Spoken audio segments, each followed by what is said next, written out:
CTV's W5. Here is Sandie Rinaldo. We've all seen the ads. Take a swab from inside your cheek, put it into a vial, mail it in, and discover your ancestry. But taking one of those home DNA tests may reveal a lot more about yourself than you ever intended.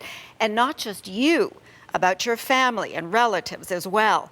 It is pitting competing interests. Your DNA result may help solve a crime, or it may give the most intimate details of your life, your health, your very being to corporations and complete strangers.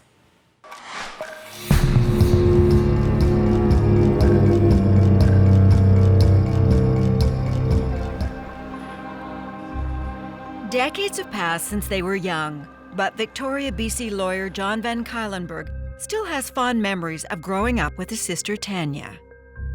Our friendship was really maturing in the last 6 to 12 months of her life as she graduated high school. So talk to me about what her interests were and what she wanted to do at that point. She was very compassionate, firstly to people, but more so with animals, and I think that her career would have involved animals somehow. Tanya Van Cuylenburg and boyfriend Jay Cook had only been together a few months in the fall of 1987 when they were sent on an overnight trip from Victoria to Seattle to pick up furnace parts for Jay's dad. They drove to the ferry and were scheduled to be back home in Victoria by the next morning. Laura Bansrow was just 18 years old when her brother Jay set off for Seattle. And I did what is family tradition to do, which is go to the window and wave until they're completely out of sight and around the corner. That was the last time I saw him. Laura and Jay were close in age, only 2 years apart. She and her now husband Gary spent a lot of time with Jay. I would describe him more as the strong, silent type. He wasn't super chatty, but he was always really friendly. Quick to laugh. Quick to laugh.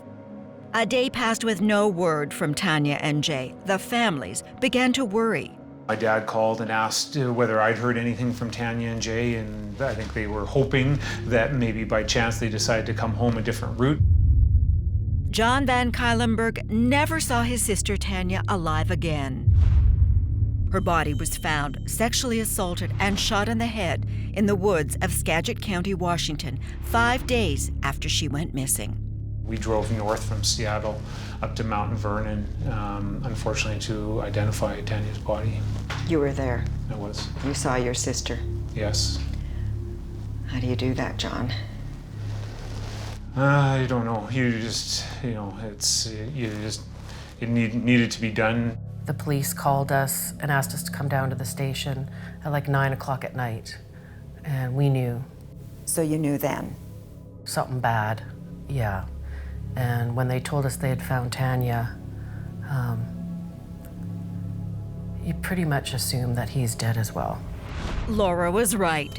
2 days later, Jay's body was found strangled and beaten 95 kilometers away.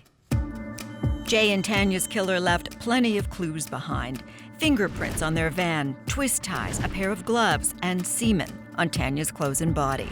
But the investigation came up empty. It became a cold case. It was just horrible what happened to them and their families. In 2005, homicide detective Jim Scharf was appointed head of Snohomish County's cold case unit, which included the mystery of who killed Tanya Van Cuylenburg and Jay Cook. Somewhere in my networking, I learned about tools that I could use through Barbara Ray Venter. Barbara Ray Venter was a former lawyer, now at the forefront of a revolutionary new field called genetic genealogy. She was helping police identify John and Jane Does using information from DNA tests and family trees. He asked if I would be willing to work on this case. At the time, Barbara was already secretly working with the FBI on another notorious cold case, tracking down a serial killer and rapist known as the Golden State Killer. In terms of identifying the Golden State Killer, how long did that take? 63 days. Was there a eureka moment, like we've got him? Yeah. DNA evidence linking 72-year-old Joseph James D'Angelo. The naming of a suspect in that cold case made headlines around the world. A decades-old crime spree solved in just 2 months. Detective Scharf was ecstatic. It gave him hope he could do the same thing and solve Tanya and Jay's murders. He asked a Virginia-based company called Parabon Labs what could be done using the killer's DNA found back in 1987. The result, 3 sketches showing what the killer might look like over 4 decades. This person was fair-skinned, Northwest European descent. He probably had green or hazel eyes. But the composite was not enough. Inspired by the Golden State Killer case, Parabon then uploaded the crime scene DNA from 1987 to a public DNA database called GEDmatch. It's a free site that's open to anyone, anywhere, in the DNA hunt for family connections. If you have this person's chromosomes, then you can match to their relatives. Within days, Parabon's own genetic genealogist, C.C. Moore, solved the decades-old Canadian case. Detective Scharf was given one name, William Earl Talbot II. Parabon found him by connecting the dots to a second cousin who had previously uploaded her DNA to GEDmatch. Her name, Chelsea Rustad. Back in 2015, Chelsea did what millions of amateur family historians have done. She deposited saliva into a vial and sent her DNA off to the genealogy website, Ancestry.com, to learn more about her family. I thought it would be nice to have to confirm my research and also to be able to connect with cousins and other relatives, users that were on the site. The Seattle area web developer posted about the DNA test on Facebook. A relative encouraged her to upload the raw DNA file to GEDmatch. What did you learn when you got that information back? Well, it confirmed what I had found in my research. When she was done and had completed her family tree, Chelsea moved on with her life and forgot all about the database until 3 years later, when a suspect was charged in Tanya and Jay's murders. In May 2018, you get a knock on the door. 2 Skagit County investigators on my doorstep. The reason we were able to find him was because of your genealogy research and the genetic connection that was determined from the DNA kit results that I'd uploaded to GEDmatch. Chelsea's DNA matched with the 1987 sample from the killer. They were second cousins, and her family tree only listed one male second cousin, a man named William Earl Talbot II. She was there, very cooperative, sat down with her laptop computer and explained to them how she had put her DNA on GEDmatch. Now police needed to compare the crime scene sample with a current DNA sample from the suspect himself, something police call trash DNA. And what did you end up getting from him? They followed him until he pulled up to a traffic light and opened his door, and a white paper cup fell out of his truck. I took it to the crime lab. And then it matched the suspect profile of our killer. So you had your man. Yes. 31 years after the brutal murders of Tanya Van Cuylenburg and Jay Cook, Detective Scharf was the one to arrest William Talbot II. We had the Violent Offender Task Force and the Narcotics Task Force, 8 guys behind me. That's why he complied. So I took his hand and I put my handcuffs on it. The handcuffs you have right here? Yes. Detective Scharf didn't waste any time in making 2 important phone calls. Describe for me the moment when he said, "We've got the guy." A chill went down my spine, and I said, "Well, where is he?" And he said, "In the back seat." At that point, it brought home like where he was, that it was only, minutes after the arrest, effectively, that he'd phoned me. We get this phone call from Jim, and he says, "Guess what, guys? I have him in the back seat of the cruiser." What a moment that must have been. Yeah. It's a strange feeling because you're excited. You're so excited, but also, it's hard to believe, This is a case about 2 lives lost far too young. The trial began outside Seattle in June 2019. While the Golden State Killer was the first arrest using genetic genealogy, this case was the first to make it to court. William Earl Talbot's prosecution rested on a DNA sample from a distant relative who had never met him. When I testified, he seemed to have his gaze fixed on me and almost seemed to be staring, for lack of a better word, staring me down. As soon as he came in the room, you kind of get a shiver and your hair stands up on the back of your neck. Yeah. He just... He fit. He fit exactly like... He looked like someone that would murder people. Yeah, he looked very angry. We, the jury, find the defendant, William Earl Talbot II, guilty of the crime of... On July 24th, 2019, William Earl Talbot II was handed consecutive life sentences in the 1987 murder of Jay Cook and the sexual assault and murder of Tanya Van Cuylenberg. Is this over for you now? We're never getting Tanya back, never getting Jay back, so there's always going to be that hole in my life. For Laura Banstra, the trial brought answers, but also opened old wounds. It's like I've lost him all over again, and this time it was more painful. A year and a half ago, my kids were 18 and 20. That's, Jay and Tanya's age, and it's going to take a while to get over this. As for Chelsea Rustad, tracking your family ancestry has solved a cold case. And it started out as something that was fun for you. If you appreciate and understand the nature of just how these families have been devastated by this utterly senseless crime, and then finally seeing the relief and the closure that was made possible for them, I don't see how anyone could come to another conclusion other than to support the future availability of this technology. Coming up, the truth tears a family apart. Going on Ancestry looking for who I was, and now I'm finding out who I'm not. When W5 continues.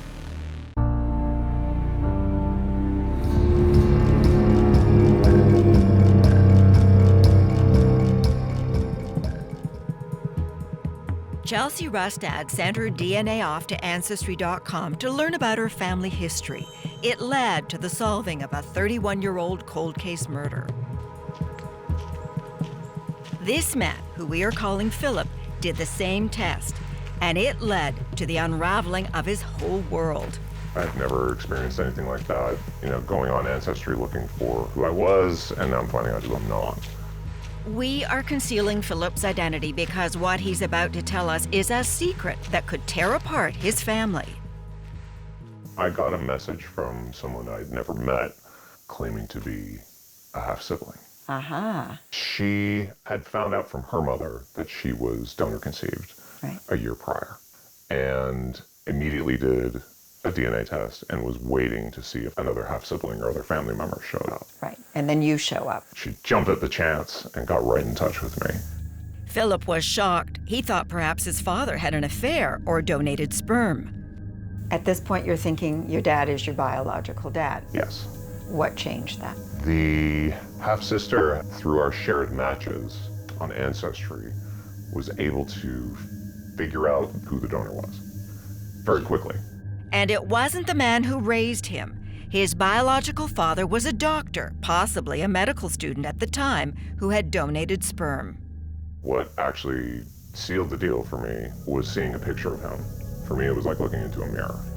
Philip and his half-sister reached out to the donor. He responded that he couldn't give them any information because of contracts with strong legal language that he had signed. And then Philip found yet another half-sibling on Ancestry. My first reaction was, oh my God, I didn't realize I was in the first stages of some form of grief. Everything I believed growing up was false. Philip kept all of this to himself, but he reached a breaking point and finally told his mother what he had learned. She was angry. That you had done this? That I found this information, that someone had contacted me and was trying to disrupt the family. Philip's mother made him promise not to repeat any of this to anyone, especially his dad. She did seek out some fertility treatment, but denies that she got sperm donation. So either she wants to maintain the lie, is in denial, or she was inseminated without her knowledge. So your father doesn't know about any of this? He doesn't know about this. It's a heavy burden. It's a really heavy burden. That burden includes new information about his health. The half-sister revealed that she had a genetically transmitted disease, and that was another massive shock. Philip was tested for the disease. He has it, and it explains years of health problems. I've had multiple surgeries that looked at through the lens of this illness, could have been diagnosed quicker, and I could have been treated better. Philip has experienced firsthand what Toronto fertility lawyer Sherry Levitan has seen over 2 decades of practice. Home DNA tests have fundamentally changed the nature of sperm and egg donation. Now the first children born of egg donation agreements that I did are in their mid-20s. And I am very attuned to the fact that they are asking questions, and they have the right to that information. But that information means a loss of anonymity for donors who never expected their identity to be revealed. It's become a whole big question of privacy. Does that concern you? It does concern me, but I think, if we go back, we have to think about the rights of all the parties. The donor's rights to anonymity, the intended parent's rights, but also the child's rights. And meeting the donor is not necessarily something that I think that they are entitled to, but information is. Can donors in this new reality be promised anonymity? Donors cannot be promised anonymity. I think it would be a fool's errand to promise anonymity. York University professor Julia Crete has written 2 books on how commercial DNA companies operate, and the dangers of handing data over to them extend far beyond revealing family secrets and loss of anonymity. It extends to what companies like Ancestry and 23andMe do with the DNA. When you send off your saliva to one of these databases, you're also sending off the DNA information of all of your closest relatives and many of your distant relatives as well. There's no way to retract that information. It's not just about you. So what's the danger of having that information out there? Who's the boogeyman in all of this? Well, they're making money by selling the genealogy information. Selling the information to other large companies. 23andMe made a deal with GlaxoSmithKline for $300 million in 2018, which is one of the largest pharmaceutical companies in the world, now has access to all of 23andMe's genealogical data. And what does it mean? It means that consumers are paying to give away their most valuable information, their most private and valuable information. Ancestry.com and 23andMe are the 2 biggest players in the commercial DNA world. We asked Ancestry.com if it is clear to users that their DNA data can be sold. Their response, quote, "We do not and will not share customer DNA data with insurers, employers, or third-party marketers." We also asked 23andMe where the majority of profits come from. The company replied, "As a privately held company, 23andMe does not share these types of business metrics or financial information." But lawyer Sherry Levitan has doubts that users really know what they're signing up for. I'm not going to read 20 pages of fine print, so nobody is.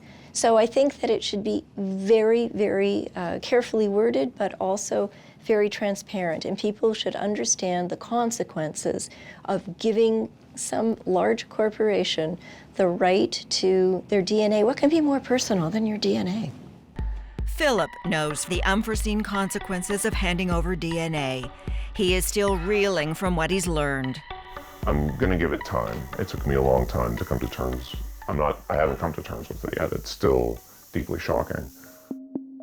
But there's good that comes from these tests. Families reunited, crimes solved. Detective Jim Scharf used a groundbreaking DNA technique to solve the decades-old cold case murders of Canadians Tanya Van Cuylenberg and Jay Cook.